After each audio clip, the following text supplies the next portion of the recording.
जय हिंद दोस्तों। आज हम 17 दिसंबर 2024 विजनाइज न्यूज को सिंप्लीफाई करेंगे। 16 दिसंबर को जो मैंने आपको क्वेश्चन दिए थे, ये नीचे उसके आंसर्स हैं। सबसे पहले प्रीलिम्स बेस्ड आंसर देख लें। तो स्टेटमेंट क्या था कि इंटरनेशनल सोलर अलायंस को यूएनएफ ट्रिपल सी के दौरान लॉन्च किया गया था इन 2015। ठीक है, तो सही स्टेटमेंट है ये भाई। इंडिया और फ्रांस ने मिलकर लॉन्च किया था।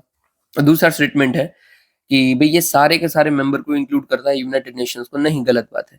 अभी के लिए सारे के सारे मेंबर इसके पार्ट नहीं है। ठीक है, तो हमारा सिंपल है, आंसर क्या हो जाएगा? ओनली ए। और फिर हम नीचे क्वेश्चन है ट्रांस पैसिफिक पार्टनरशिप के ऊपर, ये भी हमने देखा हुआ था।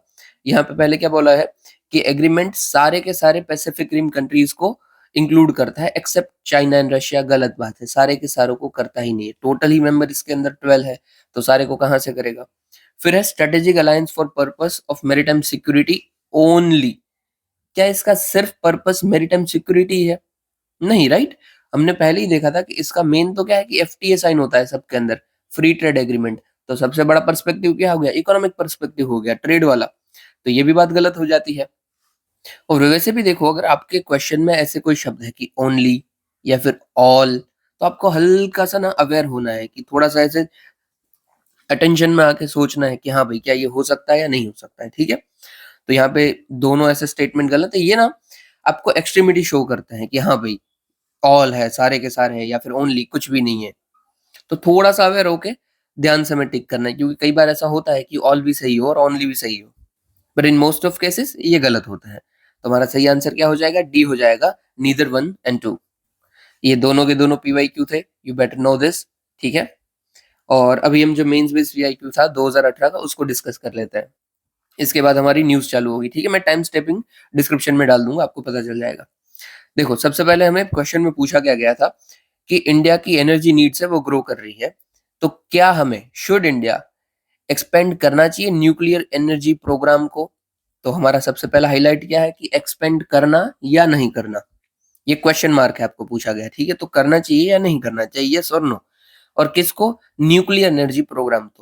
तो हमें ये भी मेंशन करना पड़ेगा कि अच्छा, न्यूक्लियर एनर्जी प्रोग्राम है क्या। ठीक है, और यही हमारा फर्स्ट डायमेंशन हो गया कि न्यूक्लियर एनर्जी प्रोग्राम एंड उसको एक्सपेंड करना या नहीं करना, ये दोनों फर्स्ट डायमेंशन है।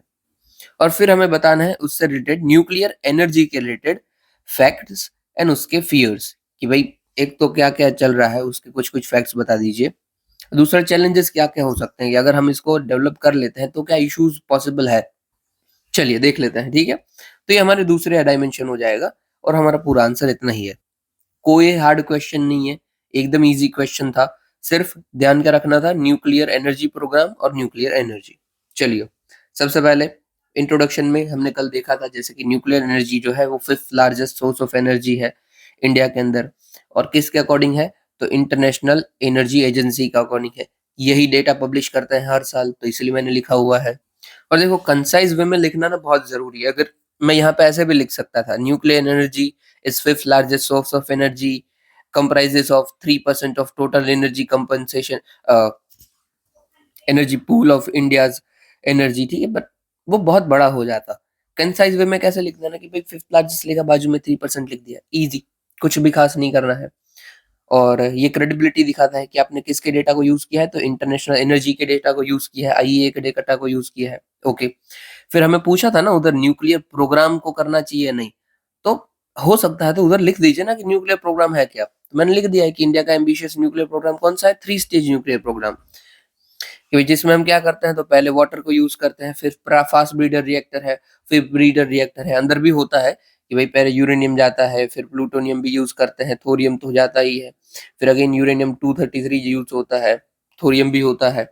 इन सबको लिख सकता था, बट वो बड़ा हो जाता, वो नीड नहीं थी, वो पूछा भी नहीं था। ठीक है, ये सिर्फ आपको गो थ्रू करना था कि आपको पता है ऐसा कोई प्रोग्राम चल रहा है। ठीक है, इससे क्या पता चलता है कि जो क्वेश्चन की डिमांड है कि भाई न्यूक्लियर प्रोग्राम को इनहेंस करना चाहिए, नहीं करना चाहिए, बढ़ाना चाहिए, नहीं, तो आपने न्यूक्लियर प्रोग्राम को लिख दिया। वो बताता है कि person is aware of it, what ever is going on in country. अभी भाई करना चाहिए या नहीं करना चाहिए वो देख लेते हैं। सबसे पहले तो भाई यस कि कर दीजिए, और बाजू में नो कि भाई रिड्यूस फॉसिल फूल डिपेंडेंसी, बिल्कुल सही है, कर देगा। और ये किसके टुवर्ड स्टेप्स होगा? तो आत्मनिर्भर भारत के ऊपर। इसी का काउंटर उसके जैसा, सेम टू सेम, कि भाई डिपेंडेंसी कम करेगा फॉसिल फ्यूल की, बट यूरेनियम कहाँ से आएगा? वो भी डिपेंडेंट है ना हम। तो यूरेनियम की डिपेंडेंसी है हमारे ऊपर, सेम टू सेम एक दूसरा पैरामीटर्स हो जाएंगे।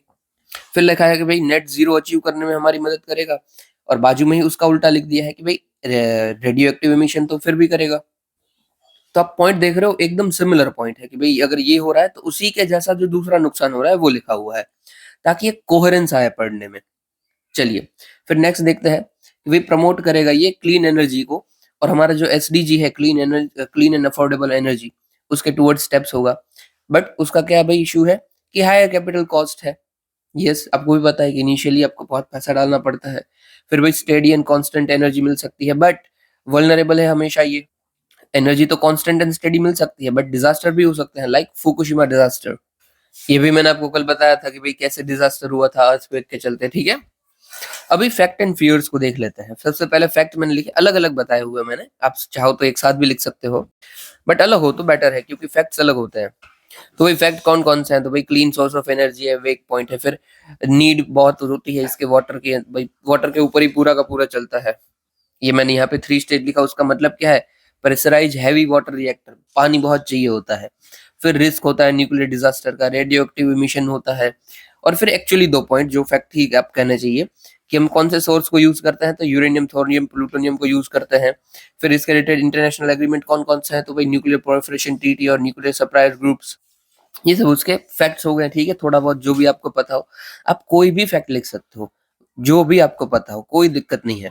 अभी देखो मैंने हल्का सा यहाँ पे क्या पता है मिस्टेक की है, ये स्पेस ना खाली रह गया है, ऐसा नहीं होना चाहिए इतना। हालांकि आपको ध्यान नहीं पड़ेगा एग्जाम के अंदर, बट फिर भी ये जो बॉक्स मैंने लिखा हुआ ना, इसको सेंटर में लाना चाहिए था, ऐसे होना चाहिए था, यहाँ पे होता तो सही रहता।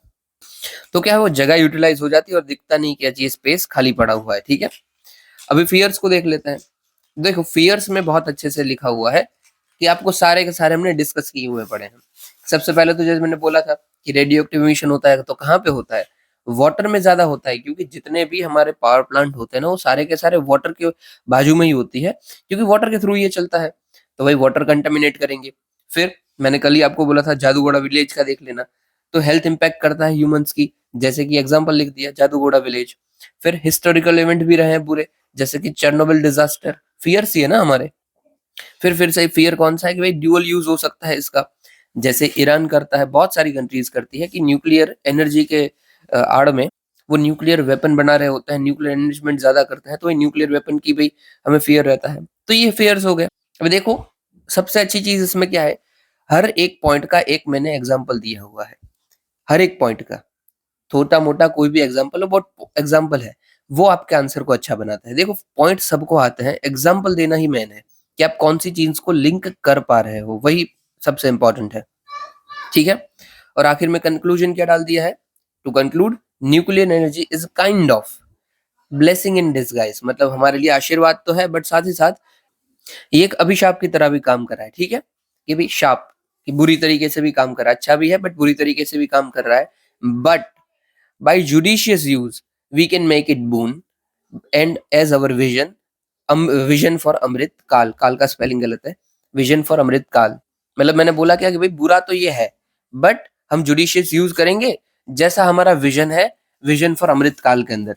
यानी मैंने पॉजिटिव साइड बता दी कि भाई इसमें जो हम सोचा है ना, उसमें हमने पता ही है कि क्या क्या दिक्कत हो सकती है, बट हमने स्ट्रेटेजी ऐसी बनाई है कि हमें फायदा ही होगा। तो ये सिर्फ वर्डिंग से खेलना होता है, दैट्स इट। अब ये विजन फॉर अमृतकाल तो हमने कल ही पढ़ा था, तो आपको पता भी है। और इसमें जितनी भी पॉइंट मैंने लिखा ना, ज्यादातर सब हमने कल पढ़ लिए थे, वही लिखे हुए हैं, कोई एक्स्ट्रा नहीं लिखा है, या फिर परसों पढ़े हुए हो कोई एक्स्ट्रा टॉपिक के अंदर उसको लिंक किया हुआ हो। मैं हमेशा कोशिश यही करता हूँ कि जो हमने ऑलरेडी पढ़ रखा हो ना, वही मैं यहाँ पे लिखूं, ताकि आपको पता चले कि अच्छा इसको यूज कैसे करना है, ठीक है। चलिए अभी हम न्यूज को कवर करते हैं। सबसे पहले हमारी न्यूज क्या है, प्राइम मिनिस्टर ने बोला है यूनिफॉर्म सिविल कोड को पेश करने के लिए। सबसे पहले यूनिफॉर्म सिविल कोड, इसके ऊपर ऑलरेडी क्वेश्चन आ चुका है 2015 में। क्या पूछा था कि भाई कौन से फैक्टर है जो इनहिबिट कर रहे हैं इंडिया को फॉर अनेक्टिंग यूसीसी। ओके, तो यहाँ पे भी उसी की बात चल रही है। यूसीसी 2-3 साल से लगातार न्यूज में है, तो एकदम आपको पता होना चाहिए अच्छे से। सबसे पहले यूसीसी का मतलब क्या है, ये एक सेक्युलर सिविल कोड है। यहाँ पे जितने भी पर्सनल मैटर्स में और लॉज होते हैं, उसको हम एक से करने की बात कर देते हैं, जैसे कि भी मैरिज, डिवोर्स, इनहेरिटेंस, ये सब को आप एक कर दो, मतलब जितनी भी सिविल मैटर्स है ना, वो आपकी एक लॉ के अंदर हो जाएगा। अभी क्या होता है, अगर कोई बंदा कोई भी क्राइम करता है तो उसको वही सजा जो होती है वो बीएनएस के अकॉर्डिंग होती है, ठीक है। क्या उसमें हम देखते हैं कि ये मुस्लिम धर्म का है या क्रिश्चियन धर्म का है, इसको अलग सजा होनी चाहिए? नहीं देखते हैं, राइट। तो फिर सिविल मैटर्स में क्यों देखना? अगर क्रिमिनल मैटर में आप एक जैसे हो तो सिविल मैटर में अलग अलग क्यों भाई? इसलिए यूसीसी की जरूरत है। और देखो, मैं ये पॉइंट दे रहा हूं, मैं ना एम्फेसिस करूंगा यूसीसी होना चाहिए। क्यों होना चाहिए? क्योंकि कॉन्स्टिट्यूशनल मेकर्स ने बोला था कि यूसीसी होना चाहिए, तो हमारा स्टांस हमेशा यही होना चाहिए जो ऑलरेडी कह के गए हैं। मतलब कोई, मतलब ऐसे ही मैं कोई कह के गए, बट ऐसे बड़े व्यक्ति, ठीक है। तो बड़े में हमारे कौन है? जो कॉन्स्टिट्यूशनल मेकर्स थे, अगर उन्होंने ही बोला था यूसीसी होना चाहिए तो होना चाहिए। क्योंकि फॉर अ सिविल सर्वेंट जो कॉन्स्टिट्यूशन है वो सबसे बड़ी प्रायोरिटी होनी चाहिए। और आपको अपने आप को जस्टिफाई करना है तो कैसे कर पाओगे? यार कॉन्स्टिट्यूशन में लिखा हुआ है इसलिए मैं तो ये बोल रहा हूँ। तो आपके ऊपर कोई भी उंगली उठी नहीं सकती है, आपके आंसर के ऊपर भी नहीं, यार इंटरव्यू में भी आपके ऊपर पूछा जाता है तो भी नहीं, ठीक है। बाकी आप कंपैशन दिखा सकते हो हर एक चीज के अंदर, जैसे यहाँ पे भी हम देखेंगे कि कंपैशनेट कैसे हो सकता है ये भी कॉड। तो यूसीसी आपको पता चल गया, सिविल मैटर्स को एक करने की बात है। आर्टिकल 44 ऑफ डीपीएसपी के अंदर ये बात की गई है कि स्टेट को यूसीसी थ्रू आउट इम्प्लीमेंट करने की कोशिश करनी चाहिए। ऑलरेडी कहाँ पे यूसीसी चल रहा है, यूनिफॉर्म सिविल कोड कहाँ पे है? तो एक तो गोवा के अंदर है जहाँ पे पोर्टुगीज सिविल कोड है, ठीक है। और फिर एक उत्तराखंड के ऊपर है जहाँ पे भी लागू हो गया है 2024 में ही यूसीसी, ठीक है। तो हमारे पास ये सक्सेसफुल एग्जाम्पल है कि कैसे यूसीसी में कोई दिक्कत नहीं आ रही है इम्प्लीमेंट करने के बाद। अभी नीड क्या है यूसीसी की? सबसे पहले तो वही unity and integrity of nation, कि सब एक साथ आ जाएंगे। फिर सोशल सिस्टम अच्छी हो जाएगी, क्योंकि बहुत सारी जो सिविल मैटर्स है उसमें वुमेन के साथ डिस्क्रिमिनेशन होता है, तो उसको हम ठीक कर सकते हैं। एग्जाम्पल मैं आपको देता हूँ, जैसे मुस्लिम सिविल लॉ में ही क्या था? ट्रिपल तलाक का इशू था, उसको हमने हटा दिया, बट वो था तो सही, ठीक है। बट अभी भी पूरी तरीके से हटा नहीं, एग्जिस्ट करता है, भले ही सुप्रीम कोर्ट ने बोल दिया हो, बट एग्जिस्ट करता है। अगर यूसीसी आ जाता है तो सबको हम एक प्रव्यू के अंदर लेके आएंगे और अच्छी हो जाएंगी। और साथ ही साथ यूनिफॉर्मिटी आ जाएगी, क्योंकि क्रिमिनल लॉ जैसे एक है हमारे, तो ये भी हो जाएंगे। चैलेंजेस क्या क्या हो सकते हैं? तो फिफ्थ और सिक्स शेड्यूल के अंदर जो schedule tribe and schedule caste है, शेड्यूल ट्राइब और शेड्यूल एरियाज के अंदर जो रहे लोग हैं, वो कैसे करेंगे? क्योंकि उनकी तो प्रैक्टिसेस जो है वो सारी की सारी कस्टमरी है, ठीक है। उनके रिचुअल्स, ट्रेडिशन सब बहुत पुराने हैं। उनके लिए तो हम पर्टिकुलरली ऑटोनोमस डिस्ट्रिक्ट काउंसिल्स बनाते हैं। आपको पता है ना, आपने सारी की सारी देखी थी, बॉर्डरलैंड ऑटोनोमस डिस्ट्रिक्ट काउंसिल, फिर गारो खासी जयंतिया, चाचार हिल्स। अब इतना वो अलग लोग रहते हैं, उसके लिए आप यूनिफॉर्म सिविल कोड ला दो, वो कैसे चलेगा? तो वो नहीं हो सकता है, ठीक है। ये सबसे बड़ा इम्पेडिमेंट्स है। फिर डॉक्ट्रिन ऑफ डिफरेंस भी है कि सबके भाई अलग अलग ट्रेडिशन और रिलीजियस फ्रीडम आपने दी हुई है, तो सबके अलग अलग कानून होते हैं। सब मानते हैं कि यार हमको इसी के साथ ट्रीट किया जाए, तो इसमें भी दिक्कत हो जाएगी। तो ये नॉर्मल बात हो गई, ठीक है। कंक्लूजन हम कैसे कर सकते हैं? तो भाई शाहबानो बेगम, सरला मुदगल केस, इन सब में सुप्रीम कोर्ट ने बोला है कि भाई यूसीसी जरूरी है, ठीक है। और even in view of B R Ambedkar, उन्होंने क्या बोला था कि जो यूसीसी हम जो भी बनाए ना, वो अकॉर्डिंग होना चाहिए सेंटिमेंट्स ऑफ डिफरेंट कम्युनिटीज। मतलब सब कम्युनिटीज के भी सेंटिमेंट को हमें इज्जत देनी है, कि सब ये चाहते हैं तो है ना। ऐसे ही आप यूसीसी इंप्लीमेंट कर दोगे तो नहीं चलेगा, ठीक है। उम्मीद करता हूँ आप समझ गए हैं। और देखो सम व्यूज कौन कौन से हैं यूसीसी के फेवर में। तो के एम मुंशी, कन्हैयालाल मानिकलाल मुंशी, उन्होंने बोला था कि भाई यूसीसी इंपॉर्टेंट है। फिर अल्लादी कृष्ण स्वामी अय्यर, उन्होंने भी बोला था कि यूसीसी होना चाहिए। ये दोनों कौन शख्स हैं? जो जो ड्राफ्टिंग कमेटी थी हमारी कॉन्स्टिट्यूशन की, ठीक है, उनके ये दोनों के दोनों मेंबर है, तो अगेन क्रेडिबिलिटी बढ़ जाती है, ठीक है। अभी देखो इधर हम खत्म नहीं करते हैं, यूसीसी को ना और थोड़ा सा ध्यान से पढ़ लेते हैं, उसका हिस्टोरिक बैकग्राउंड भी देखते हैं और देख लेते हैं क्या क्या था। तो भाई एकदम बैकग्राउंड देखते हो आप हिस्ट्री, तो लेक्स लो की रिपोर्ट आई हुई थी, जिन्होंने पहली बार ऐसा बोला था कि भाई इंपॉर्टेंट तो है यूनिफॉर्म सिविल कोड होना इंडिया के अंदर, बट एट दैट टाइम उन्होंने रेकमेंड किया था कि भाई हिंदू पर्सनल लॉज और मुस्लिम पर्सनल लॉ को कॉडिफाई नहीं करना है एक साथ, उनको थोड़ा सा अलग रखिए, ठीक है। फिर बी एन राव कमेटी की रिपोर्ट आई थी, उन्होंने भी बोला था कि भाई कॉडिफाई करना चाहिए हिंदू लॉज को, और कर भी दिए थे हमने। तो ये हिस्टोरिक बैकग्राउंड है कि हाँ भाई ऐसा हो चुका है। अभी इंडिपेंडेंस के बाद क्या हुआ? तो civil marriage people of act India act, civil marriage special marriage act जो है वो सारे के सारे सिविल मैरिज को इम्प्लीमेंट करता है। आपका कोई भी रिलीजन हो, कोई भी कंट्री से आप आए, वो सबको इम्प्लीमेंट करता है, ठीक है, स्पेशल मैरिज एक्ट। फिर 4 मेजर इनेक्टमेंट हमने किए हिंदू लॉज के अंदर। तो देख लीजिए कि भाई Hindu adoption and maintenance, Hindu minority and guardianship act, Hindu marriage act, Hindu succession act, तो वैसे हमें पूरे के पूरे करने की भी जरूरत है, ठीक है। फिर यहाँ पे उत्तराखंड की बात की गई है कि भाई कैसे इंप्लीमेंट किया था, उसको हमें कुछ देखने की जरूरत नहीं है, अभी के लिए वो पुराना हो गया है, ठीक है। बट हाँ, अब थोड़े से इंसाइट्स ले सकते हो कि भाई उन्होंने एलजीबीटी की कम्युनिटी को एक्सक्लूड कर दिया था, फिर चिल्ड्रन के राइट्स को सारे के सारे को एक्सेप्ट किया कि हाँ भाई उसमें कोई दिक्कत नहीं आएगी, फिर बाइगेमी पॉलीगेमी को मना कर दिया, और criminalisation of some marriage practices किया, जैसे कि निकाह हलाला और ट्रिपल तलाक। तो इसमें बस हम देख क्या सकते हैं कि जैसे इन्होंने एलजीबीटीक्यू को एक्सक्लूड किया था, ठीक है, तो हम बोल सकते हैं कि भाई यूसीसी तो इम्प्लीमेंट कर दो, बट हम जो शेड्यूल एरियाज है और शेड्यूल ट्राइबल एरियाज है उसको एक्सक्लूड कर देते हैं, क्योंकि उधर तो ऑलरेडी ऑटोनोमस डिस्ट्रिक्ट काउंसिल चल रहा है ना, तो उसी को रहने दीजिए, उसको एक्सक्लूड करो। वैसे भी जनरल लॉज भी अगर इम्प्लीमेंट नहीं होते तो यूनिफॉर्म सिविल कोड क्यों इम्प्लीमेंट करना है, ठीक है। फिर देखो ये कुछ कुछ जजमेंट्स है, जैसे कि शाहबानो जजमेंट में क्या बोला था कि भाई हमें यूसीसी की जरूरत है और उसको इम्प्लीमेंट करना चाहिए। फिर शर्ला मुदगल केस में क्या बोला कि सारे जेंडर इक्वलिटी के लिए यूसीसी की बहुत जरूरत हमें पड़ेगी। ये दो जजमेंट तो काफी है, ठीक है। बट इसके अगेंस्ट में अगर आपको कुछ आर्ग्यूमेंट देनी हो तो क्या दे सकते हो कि लॉ कमीशन की रिपोर्ट थी, 21st लॉ कमीशन, ठीक है, 21st, उन्होंने क्या बोला था कि भाई यूसीसी की नीड भी नहीं है और यूसीसी डिजायरेबल भी नहीं है। यहाँ पे ठीक से नहीं लिखा हुआ है, but I can tell to you भाई डिजायरेबल भी नहीं है, दो ही वर्ड है, नीड एंड डिजायरेबल, ठीक है, दोनों नहीं है। और वही जो 2022 में है उन्होंने क्या बोला कि भाई पब्लिक के लिए पुट अप करना चाहिए, कि देख लो कि पब्लिक बोलती है कि भाई करना चाहिए तो करना है। ओके, बाकी तो बस वही सब चीजें हैं कि भाई क्या क्या फेवर्स में है, क्या क्या अगेंस्ट में है, और क्या एटलास करना चाहिए। हमने फेवर में तो कुछ कुछ बात कर ली, अगेंस्ट में देख लेते हैं। तो भाई हमारी डाइवर्सिटी है कंट्री के अंदर, उसको सबसे पहले इम्पैक्ट पड़ जाएगा। फिर आर्टिकल 25 के ऊपर जो हम फ्रीडम दे रखे हैं उसके भी इम्पैक्ट पड़ेगा। फिर कंसेंसस नहीं है कम्युनिटीज के अंदर, क्योंकि अलग अलग कम्युनिटी अलग अलग चाहती है। जैसे कि मुस्लिम और क्रिश्चियन कम्युनिटी अगेंस्ट है थोड़ा सा, वो बोलते हैं कि भाई इसके थ्रू हमारे रिलीजियस फ्रीडम को हम कर लिया जा रहा है, ठीक है। और फिर कंसर्न्स है हमारे फेडरल स्ट्रक्चर के भी ऊपर, जैसे कि शेड्यूल 7 में हमने पार्टीशन करके रखा है भाई स्टेट लिस्ट और यूनियन लिस्ट, अगर यूनिफॉर्म कोड लगता है तो उसको भी इम्पैक्ट पड़ेगा, ठीक है। ये मैं ऐड कर दिया हूँ, ये आप पूरा का पूरा फोटो देख सकते हो, देखना हो तो, बाकी हमने डिस्कस कर लिया तो कोई खास नीड नहीं है। चलिए अभी दूसरी न्यूज देखते हैं। दूसरा है श्रीलंका के प्रेसिडेंट दिल्ली अभी आए हुए हैं for enhancement of relationship with India and also addressing some issues, ठीक है।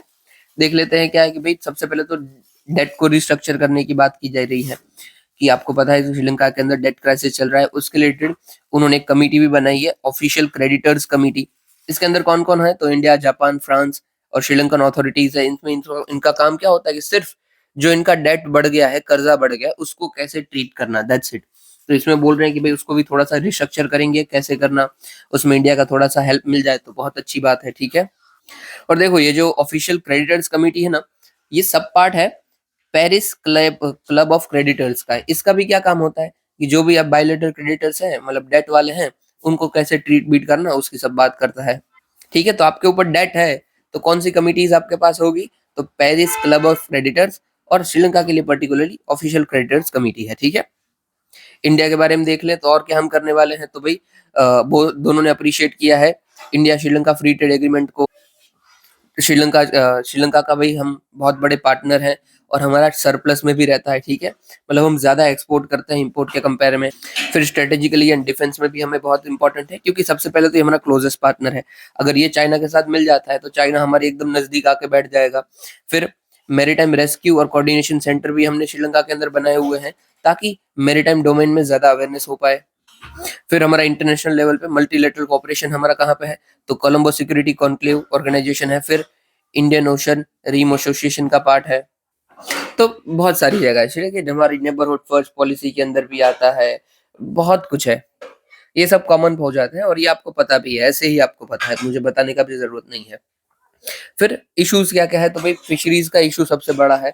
हमने भाई कचातीव आइलैंड दे दिया था श्रीलंका को, ठीक है, पाक बे के एरिया में पड़ता है कचातीव आइलैंड, और डे हमने ही दिया, बट जब अभी हमारे फिशर्समैन उधर जाते हैं कचातीव आइलैंड के यहाँ पे फिशिंग करने के लिए, तो श्रीलंकन अथॉरिटीज उसे पकड़ लेती है, जेल में डाल देती है। तो अभी हमारा ही भेड़ दी हुई हम ही को नुकसान पहुंचा रहे हैं। तो एक ये इशू है। फिर ह्यूमैनिटेरियन अप्रोच है भाई, कि आप जो जिनको पकड़ रहे हो थोड़ा सा भाई इंसानियत दिखाइए, उस तरीके से ट्रीट कीजिए, ठीक है। और फिर इंडिया के इनिशिएटिव क्या है इसके रिलेटेड, तो पॉइंट पेड्रो फिशिंग हार्बर हमने बनाया हुआ है, और रिहेबिलिटेशन ऑफ कायर नगर बोटयार्ड बनाया हुआ है, और एट लास्ट कॉपरेशन भी किया है इन एक्वाकल्चर के अंदर, ठीक है। मेन शॉट इस फिशरीज के इशू के लिए है पूरा का पूरा। ये सब आपको याद रखने का जरूरत नहीं है, ठीक है। मेनली आपको बस ये याद रखना है, ये कच्चातीव आइलैंड वाला इशू है, कहाँ पे पड़ता है, पाक बे के अंदर पड़ता है। फिर इंडिया का एफटीए ऑलरेडी साइन है श्रीलंका के साथ, हमारा ट्रेड सरप्लस चलता है। फिर ये मेजर लोकेशन इसकी है वो तो आपको पता ही है, तो बताने की जरूरत नहीं है। मैंने आपको प्रीलिम्स बेस ये Paris club creditors, official creditors, Katchatheevu island, ये सब ध्यान रखना है, ठीक है। और ये इंपॉर्टेंट क्यों है भाई, तो 2022 में ऑलरेडी श्रीलंका के ऊपर ही क्वेश्चन पूछा जा चुका है, तो पॉसिबल है अभी अपडेट होके क्वेश्चन आ जाए, ठीक है। चलिए आगे बढ़ते हैं। India's growing focus on strengthening mineral diplomacy. Mineral diplomacy तो आपको पता ही है, ठीक है। मिनरल डिप्लोमेसी का मतलब क्या, कि इसी डिप्लोमेसी में यूज करना मिनरल्स का। ये किसके लिए हो सकता है, तो ये इकोनॉमिक एंड नेशनल सिक्योरिटी के लिए हो सकता है, जिसमें हमारा मेन फोकस होता है कि रिड्यूस करना सप्लाई डिसरप्शंस इन रिस्क, ठीक है, ताकि जियोपॉलिटिकली हम थोड़े कॉम्पिटेंट बन पाए और पावरफुल बन पाए। अब ये सबसे पहले क्यों जरूरी है भाई, तो देखो मिनरल्स का हम देखें ना, तो 60% ऑफ जितने रेयर अर्थ मिनरल्स चाइना का प्रोड्यूस करता है। फिर 60% जितने क्रिटिकल मिनरल्स चाइना प्रोड्यूस करता है, और 80% जितने जो उसकी प्रोसेसिंग होती है, प्रोसेसिंग यूनिट्स, वो भी चाइना के पास है। तो वही हो क्या गया कि 60% जितने रेयर अर्थ मिनरल, ठीक है, और क्रिटिकल मिनरल दोनों चाइना प्रोड्यूस करता है, और उसकी भी 80% जितने प्रोसेसिंग यूनिट उसी के पास है। तो कायदे से तो ये उनको होल्ड करता है ना, उनका भाई इसमें महारत है। अगर हमारे चाइना के साथ रिलेशनशिप बिगड़ते हैं, तो चाइना इसी की भाई सप्लाई को रोक देगा, क्योंकि यही नहीं देना है। और ये बहुत जरूरी होता है, क्रिटिकल और रेड अर्थ मिनरल के थ्रू ही हमारा ईवी सेक्टर चलता है, फिर सोलर सेक्टर चलता है, और इसमें हम बहुत इम्फेसिस कर रहे हैं अभी अभी तो ये जरूरी होता है, ठीक है। तो मिनरल डिप्लोमेसी क्या है, तो इसी को हैंडल करना कि हमारे इकोनॉमिक और नेशनल सिक्योरिटी मेंटेन रहे, और हम जियो पॉलिटिकली थोड़े पावरफुल रहे, ठीक है। हमने क्या क्या इसके लिए स्टेप लिए हुए हैं, तो हमने काबिल बनाया है खनिज विदेश इंडिया लिमिटेड। इसका काम क्या होता है कि विदेश में जाना और उधर माइनिंग करना, ठीक है। जैसे कि ऑलरेडी इन्होंने कॉन्ट्रैक्ट साइन करके रखे हैं बोलिविया चिली के अंदर, ऑस्ट्रेलिया अर्जेंटीना के अंदर। देखो ये एबीसी है ना, अर्जेंटीना बोलिविया चिली, ये ना हब है यूरेनियम के लिए। सिर्फ यूरेनियम ही नहीं, यहाँ पे बहुत सारे मिनरल्स मिलते हैं। तो इसीलिए जो काबिल है उन्होंने इनको टारगेट किया है, और ऑस्ट्रेलिया को भी टारगेट किया है, ठीक है। फिर इंडिया ने सेंट्रल एशियन कंट्रीज के साथ कोलैबोरेशन किया है, ताकि अगेन हमें मिनरल्स मिल पाए। वहां पे ना सबसे ज्यादा टाइटेनियम स्लेग बहुत प्रोड्यूस होता है अगेन, और फिर इसका भी हम यूज कर पाते हैं, तो ये भी काम का है। स्लेग क्या होता है पता है, कि कोई भी चीज बन रही है, जैसे टाइटेनियम बन रहा है, उसके साथ जो उसकी इम्प्योरिटीज थोड़ी थोड़ी होती है, उसको स्लैग बोलते हैं, ठीक है। बट उसका भी यूज होता है, वो भी जरूरी है, तो वो भी हमने पार्टनरशिप करके रखी है। उसके रिलेटेड बॉडी कौन सी है, तो India Central Asia rare earth forum.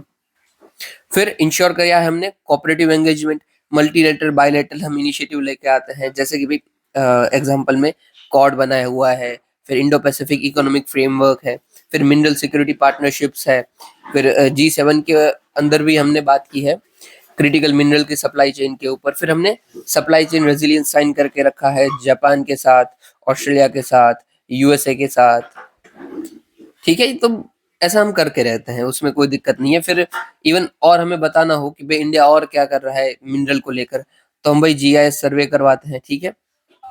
फिर वही ऑफशोर माइनिंग को हम थोड़ा ईज कर रहे हैं, बहुत कुछ कर रहे हैं। आपको पता है हम हर बार देखते हैं कि माइनिंग के रिलेटेड क्या क्या रूल्स आते हैं।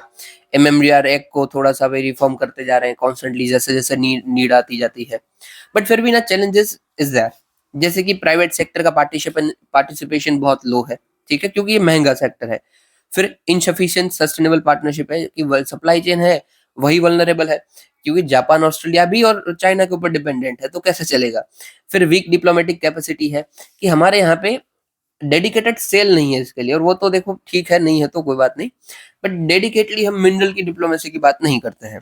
बट अभी के लिए हम थोड़ा सा इंप्रूव कर रहे हैं, वो अच्छी बात है, ठीक है। नेक्स्ट देखते हैं waste to wealth, sorry waste to worth, ठीक है।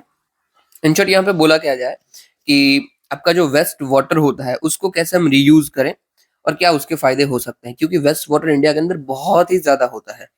और अगेन ये जरूरी क्यों है? तो already industrial pollution of river के ऊपर क्वेश्चन पूछा जा चुका है, फिर हमने कल परसों देखा था ऑयल पॉल्यूशन के ऊपर क्वेश्चन पूछा जा सका है, तो हो सकता है भी वो वेस्ट वाटर के ऊपर पूछ ले, क्योंकि इनडायरेक्टली तो बात वही है, ठीक है ना। देखो क्या बोल रहे हैं कि सबसे पहले तो इंडिया की जो अवेलेबिलिटी है फ्रेश वाटर की वो लगातार कम होती जा रही है। करंटली ये बिलो 1700 है, ये बहुत ही कम है, ठीक है। वाटर के लिए ना एक इंडिकेटर होता है, falcon mark indicator, falcon mark या फिर इंडेक्स भी बोल सकते हो, फाल्कन मार्क, ये बंदे का नाम है फाल्कन। ये क्या बोलते हैं कि अगर आपकी वाटर अवेलेबिलिटी 1000 मीटर क्यूबिक से कम है, ठीक है, तो आपको बोला जाएगा वाटर स्ट्रेस, कि भाई ये रीजन है वो वाटर स्ट्रेस रीजन है। और यही चीज आपकी 1700 से कम है तो आपको बोला जाएगा वाटर स्कार, मतलब उससे भी कम, ठीक है। तो हमारी यहाँ पे कितनी चल रही है? 1700 ही तो चल रही है, तो ये गलत बात है, ठीक है। फिर जितना भी हमारा वेस्ट वाटर है उसको ट्रीट ही नहीं किया जाता है, तो भाई 72% जितना वेस्ट वाटर है वो ऐसे ही एंड अप हो जाता है रिवर्स के अंदर, उसको ट्रीट नहीं किया, मतलब कि साफ नहीं किया जाता है। फिर भी इंडिया में 20% जितना ग्राउंड वाटर है वो या तो क्रिटिकल कंडीशन में है या तो फिर वो ओवर एक्सप्लॉइटेड है। 55% जितने जो हाउसेस हैं उनके पास ओपन या फिर नो ड्रेन्स कुछ है ही नहीं, तो ये भी गलत बात है, राइट। आपको अभी देखो याद क्या रखना है, एक तो ये 1700 वाला याद रखेंगे, ठीक है, बिलो 1700 क्यूबिक मीटर है। फिर ये 72% जितना याद रख लीजिए, आप नियरली 70 रखोगे ना तो भी चलेगा, कि उतने हमारे भाई डायरेक्टली हम रिवर के अंदर छोड़ देते हैं विदाउट एनी ट्रीटमेंट। तो ये आपका हो जाएगा कि हाँ कि वेस्ट वाटर को आप ट्रीट नहीं कर पा रहे हो ठीक से, ना ही आपके पास ठीक से अवेलेबिलिटी है, ये आप ना मल्टीपल सोर्सेज में यूज कर सकते हैं, ठीक है। अभी चैलेंजेस क्या क्या है वेस्ट वाटर ट्रीटमेंट के लिए? सबसे पहला तो भाई लो ऑपरेशनल कैपेसिटी है। जो हमारे सीवेज ट्रीटमेंट प्लान होते हैं वो हमने बनाए हुए हैं तो 31,000 किलोमीटर का, किलोमीटर क्या मिलियन लीटर के लिए, ठीक है। बट एक्चुअली ऑपरेशनल कितना है? तो 26,000 जितने ही मिलियन लीटर के ऑपरेशन है। मतलब जो ऑलरेडी काम हमने बनाया हुआ है वो भी हम ठीक से इम्प्लीमेंट नहीं कर पा रहे हैं। फिर mix up of all kind of waste water, कि जो भी सीवेज होता है उसमें सब कुछ चला जाता है, हर तरीके से कचरा चला जाता है। अभी हमें काम होता है सेग्रीगेट करना, सेग्रीगेट करने की जगह हम और ज्यादा गंदा कर देते हैं। फिर भी की रिकमेंडेशन क्या क्या है कि क्या करना चाहिए? तो सबसे पहले गवर्नेंस रिफॉर्म लेके आइए, आप मॉनिटरिंग बढ़ाइए और थोड़े से जो पॉलिसीज लाइए उसको भी भाई बैकिंग दीजिए आप कोई लॉज की, जैसे कि कर्नाटका की अर्बन लोकल बॉडीज ने दी हुई है कि waste water reuse resource centre बनाए हुए उन्होंने, और कायदे से उनका काम ही यही कि वेस्ट वाटर को रीयूज कैसे कर पाए, पर्टिकुलरली अलग से है। फिर equity and justice in water reuse, कि भाई अंडर प्रिविलेज जो रेसिडेंट है उनको ऊपर खास आपको ध्यान देना है, क्योंकि जो पैसे वाले हैं उनको तो ठीक से मिलता ही है, जो अंडर प्रिविलेज जो गरीब है उनके पास ठीक से नहीं पहुंच रहा है, उसको ध्यान दीजिए आप। और जो पैसे वाले हैं उनके जो ट्रीटमेंट को ध्यान दीजिए, क्योंकि वो जो जितना गंदा पानी कर रहे हैं वो पानी ट्रीट हो गया है, ठीक है। फिर डिसेंट्रलाइज सीवेज ट्रीटमेंट प्लान हमने बनाने चाहिए सिटी के अंदर, जैसे कि बेंगलोर में बनाया हुआ है 3 जोन बेस्ड प्लान, कि जैसी टोपोग्राफी है उसके रिलेटेड जो जोन बनाया हुआ है कि सीवेज ट्रीटमेंट प्लान में किसकी जरूरत है, कितना यहाँ पे गंदगी आती है, उसके अकॉर्डिंग जोन बना दिए। तो हम भी ये बना सकते हैं, ठीक है, हर जगह पे ऊपर। अभी पॉलिसीज हमने क्या क्या लिए रखी है इसको ठीक करने के लिए, तो भाई स्वच्छ भारत मिशन है जहाँ पे हम बोलते हैं कि यूटिलाइज करना चाहिए यूज वाटर को। फिर Atal mission for rejuvenation and urban transformation AMRUT 2.0, ये भी वही बोलता है कि वाटर को रीयूज करना चाहिए। और at last national framework for safe reuse of treated waste water, ये किसके अंदर है? तो national mission for clean Ganga programme. Okay, तो ये सारे के सारे किसकी बात करते हैं कि वेस्ट वाटर को कैसे ट्रीट करना। आप याद क्या रखोगे? ये फाल्कन मार्क याद रखोगे, ठीक है, और ये उसका डेटा याद रखोगे कि 1000 और 1700 के ऊपर है, और हमारे यहाँ पे कितनी अवेलेबिलिटी है उसको भी आप ध्यान दोगे, ठीक है। बाकी सब तो आपको पता है, उसमें कुछ खास मुझे बताने जैसा है नहीं और ना ही आपको याद रखने जैसा है। चलिए अभी नेक्स्ट न्यूज देखते हैं, ठीक है। हाँ बट ये आप ध्यान रखना, इनिशिएटिव तो आपको याद रखनी है सारे के सारे। और ये जो बोला है ना कि जोनेशन किया हुआ है, ये एक थोड़ा सा नया व्यू है तो आप इसको यूज कर सकते हैं। फिर भी न्यूज है क्रेडिट गारंटी हम लेके आ रहे हैं for e national warehousing receipt. अभी देखो सॉरी नेशनल बोल दिया मैंने, नेगोशिएबल वेयर हाउसिंग रिसिप्ट। यहाँ पे इन शॉर्ट बात क्या होती है कि समझ लीजिए मैं फार्मर हूँ, मुझे मेरा जो भी गुड प्रोड्यूस हुआ है उसको कहीं पे स्टोर करना है कि उसकी अभी के लिए प्राइस ठीक नहीं चल रही है, तो मैं क्या कर सकता हूँ कि जो गवर्नमेंट के बड़े बड़े वेयर हाउस है उसे जाता हूँ और उधर स्टोर कर देता हूँ कि ये लो मेरा अपना जो भी सामान है वो मैं स्टोर करता हूँ, जब जरूरत पड़ेगी तब निकाल लेंगे। अभी इसी के चलते ना मुझे मिलती है रिसिट, ठीक है। अभी ये रिसिट को मैं कभी भी इन फ्यूचर जब यूज करना उस सामान को जो आऊंगा मैं दूंगा वो रिसिट, वो मुझे सामान दे देंगे, दैट्स इट, ठीक है। तो बोला क्या है कि यही रिसिट को अभी डिजिटलाइज कर दिया गया है, ई कर दिया, इलेक्ट्रॉनिक कर दिया है। तो it is digital version of traditional ware house receipt, ठीक है। कौन से एक्ट के अकॉर्डिंग ये हमें मिलती है, किसके अंदर, तो warehousing development and regulation act 2007। ये सारे के सारे गुड्स को अलाउ करती है डिपॉजिट करने का, और जब चाहे फिर वो इन फ्यूचर सॉल्व कर सकते हैं, ठीक है। चलिए देख लेते हैं की फीचर्स क्या क्या है। तो सबसे पहले कौन सी मिनिस्ट्री के अंदर है, तो consumer affairs food public distribution के अंदर है। 1000 करोड़ जितना इसके अंदर पैसा दिया वो सब हटाइए, काम का नहीं है। एलिजिबल इंस्टीट्यूशन कौन सी है, तो सारी की सारी शेड्यूल बैंक्स इसके अंदर आती है और कोऑपरेटिव बैंक्स की इसके अंदर आ जाती है। एलिजिबल कौन कौन है, तो एमएसएमई है, ट्रेडर्स है, FPO, farmer producer organisation, farmer cooperative, फिर वही marginal and small farmers, women, ST, SC, person with disability, सब कोई। रिस्क कौन सा कवर करते हैं, तो क्रेडिट और वेयर हाउस में इनका रिस्क होता है वो कवर करते हैं। और गारंटी कितनी देते हैं, तो 85% जितना जो आपने लोन लिया है उसको 3 लाख तक का है तो आपको देंगे। फिर 80% जितना 75 लाख तक का है तो देंगे, और बाकी के लिए सबका 75% जितना है, ठीक है। फिर भाई सिग्निफिकेंस क्या है, तो भाई डिस्ट्रेस सेलिंग नहीं करनी पड़ेगी, कि भाई जरूरत हो तभी वो करे, ऐसे ही नहीं है कि भाई माल आया तो भी बेचना ही पड़ेगा मजबूरी में। फिर इंस्टिल करेगा ये कॉन्फिडेंस इन बैंकर्स, ठीक है। और ये जब हमने warehousing development regulation authority बोली, वो किसके अंदर आता है, तो स्टैट्यूटरी बॉडी है, अगेन WDRA एक्ट 2007 के अंदर बना हुआ है। इन्होंने इंट्रोड्यूस किया था national warehousing receipt system को, ठीक है। अभी देखो आपको ना एक सवाल जरूर आया होगा कि ये इसमें लोन कहाँ से आ गई, ठीक है। मेरा वो बताना आपको छूट गया। देखो क्या होता है कि मैंने माल तो रख दिया, ठीक है, अपने वेयर हाउस के अंदर, और उसके बदले मुझे रिसीट मिली है। एग्जांपल लेते हैं, समझ लीजिए कि जो मैंने माल रखा हुआ है वो 100 किलो है, ठीक है। और वो 100 किलो क्या है, तो पोटैटो है, आलू है, ठीक है। अभी मुझे इसके बदले रिसीट मिली हुई है, जो रिसीट है वहां पे लिखा हुआ है कि भाई इसके पास 100 केजी जितने पोटैटो पड़े हुए हैं, आलू पड़े हुए हैं। अभी मुझे पता चाहिए कि यार पैसा तो चाहिए, आलू तो 6 महीने पड़ा रहेगा, तब तक मुझे क्या पैसा नहीं मिलेगा। तो मैं क्या कर सकता हूँ, यही रिसीट ले जाके मैं दूं बैंक में कि ये लो भाई, ये मेरे 100 किलो आलू की रिसीट है और मुझे इसके बदले दे दीजिए लोन, मुझे लोन चाहिए। तो बैंक क्या करेगी, वो एक अंदाजा लगाए कि भाई 100 किलो आलू की प्राइस कितनी हो सकती है, कि भाई 1000 रुपये हो सकती है। तो ठीक है, फार्मर को आप 900 रुपये जितना लोन दे दीजिए, चलेगा, ठीक है। यहाँ पे लिखा हुआ है ना कि 85% जितना लोन देती है, 80% जितना लोन देती है, 75% जितना, ये क्या है, तो ये जितना भी मेरे गुड रखा हुआ है ना उसके वो परसेंटेज निकालेंगे और उसके अकॉर्डिंग मुझे लोन देंगे, ठीक है। ये तो गारंटी कवरेज है, ये गवर्नमेंट प्रोवाइड करती है कि भाई इतना अगर कुछ आपका नुकसान हो जाता है बैंक का, कि समझ लीजिए पोटैटो रखे हुए थे और इसके बदले पोटैटो को कोलेटरल रखते हुए बैंक ने मुझे 900 रुपए की लोन दी थी, और पोटैटो सारे खराब हो जाते हैं, तो 85 जितना जो गारंटी है वो कौन प्रोवाइड कर रही है, तो गवर्नमेंट प्रोवाइड कर रही है कि भाई मेरी जिम्मेदारी तू लोन दे बस। तो ये रिसीट इन शॉर्ट क्या काम आती है, रिसीट आपको काम आती है बैंक में कोलेटरल रखने के लिए, ठीक है। और इवन ऐसा नहीं है कि सिर्फ बैंक में, मैं चाहूँ तो किसी को भी बेच सकता हूँ ना, कि भाई मेरा कोई दोस्त है राजू, मैं उसे बोलूंगा कि भाई ला मुझे 100 रुपए दे दे, इसके बदले जो मैं तुझे रिसीट देता हूँ, तू जब वेयर हाउस में जाएगा उसके बदले तुझे सामान मिल जाएगा। तो हो गया बात। तो रिसीट जो होती है वो ट्रेडेबल होती है और उसको कोलेटरल भी रखा जाता है बैंक के अंदर, ठीक है।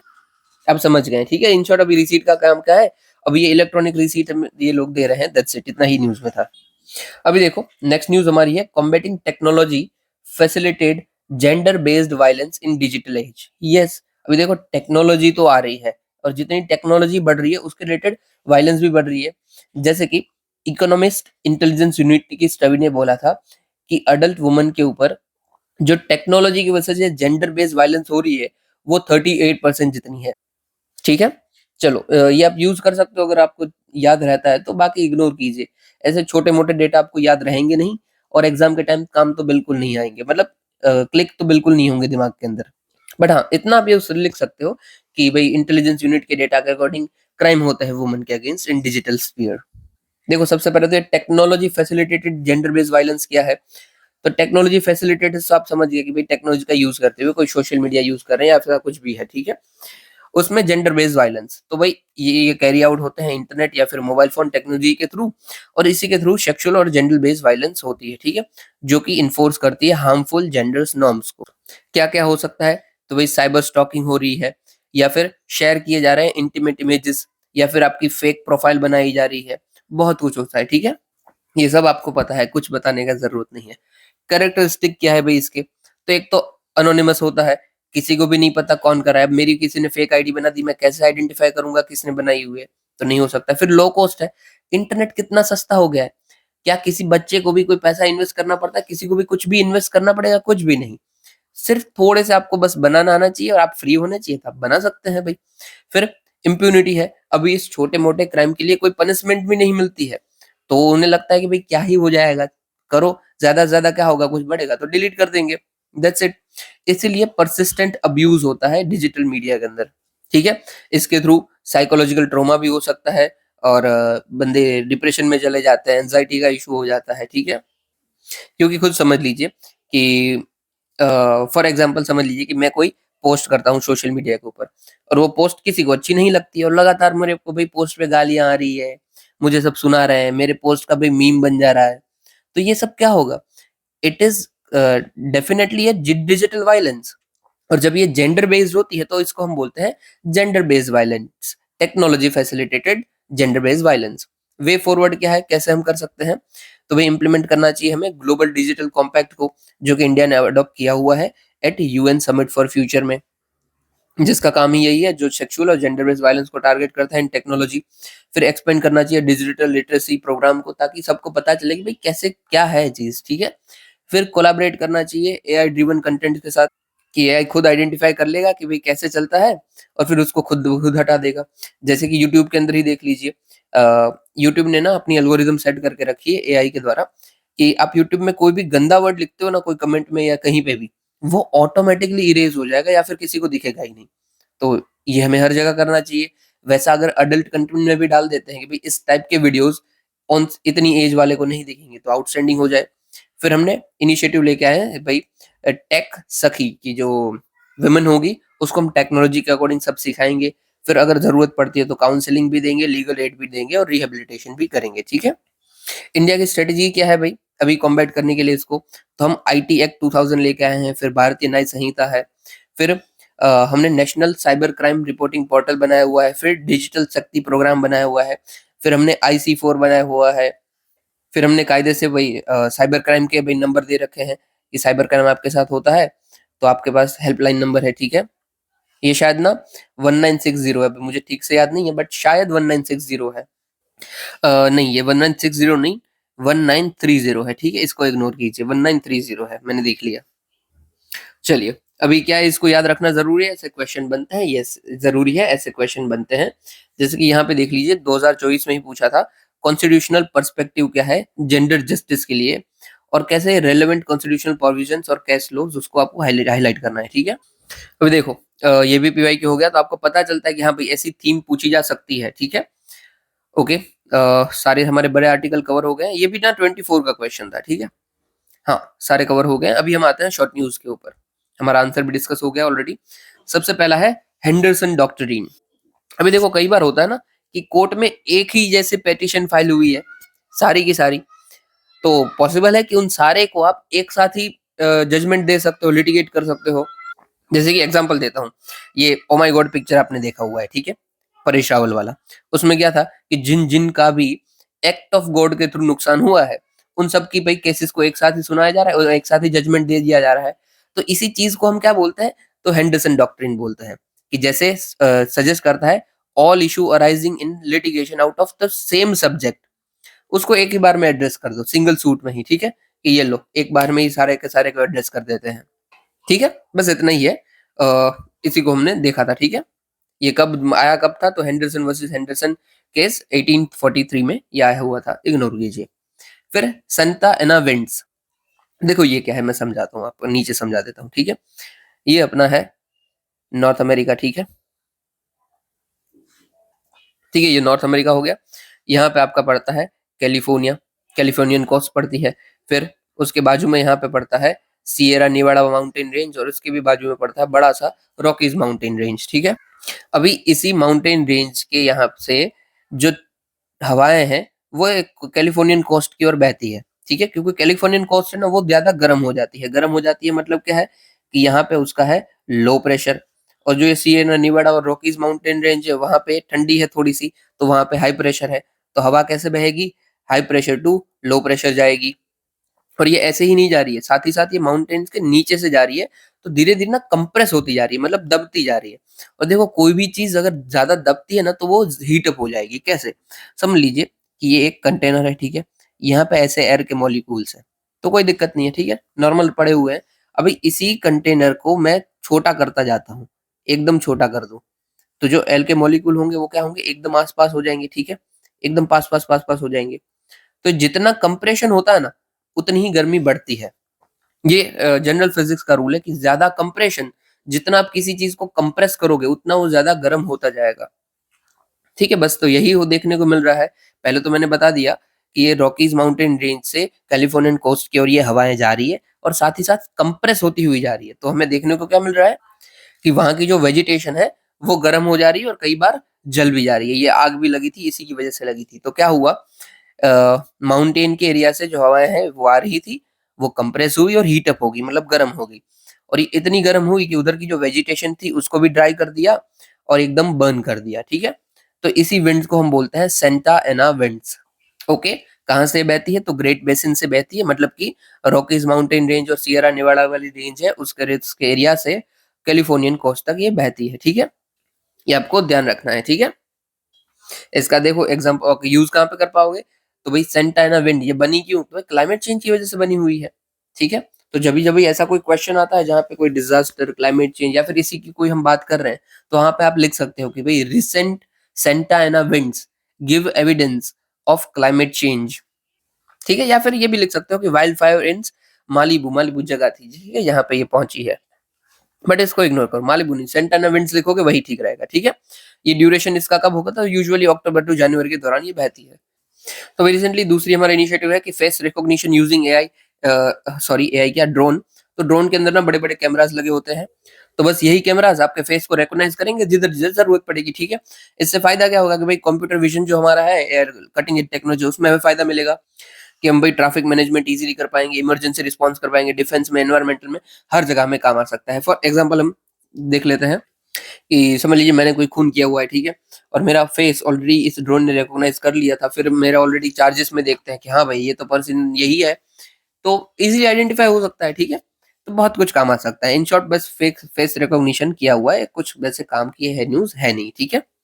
ये बनाया किसने था, तो centre for development of telematics ने बनाया था। किसके अंदर ये साइन हुआ है, तो टेलीकॉम टेक्नोलॉजी डेवलपमेंट फंड, जो कि प्रोग्राम है यूनिवर्सल सर्विस ऑब्लिगेशन फंड का। ये कुछ काम का नहीं है, ये हमने बात की हुई है, ठीक है, बहुत बार बात की है यूनिवर्सल सर्विस ऑब्लिगेशन फंड की। आगे बढ़ते हैं, फिर है मियावा की प्लांटेशन, इसकी भी बहुत बार बात की है, फिर से देख लेते हैं कि किसी छोटे एरिया के अंदर, ठीक है, कोई भी एरिया है उसके अंदर हम बहुत डेंसली फॉरेस्ट को बना दे तो उसको बोलते हैं मियावा की प्लांटेशन, ठीक है।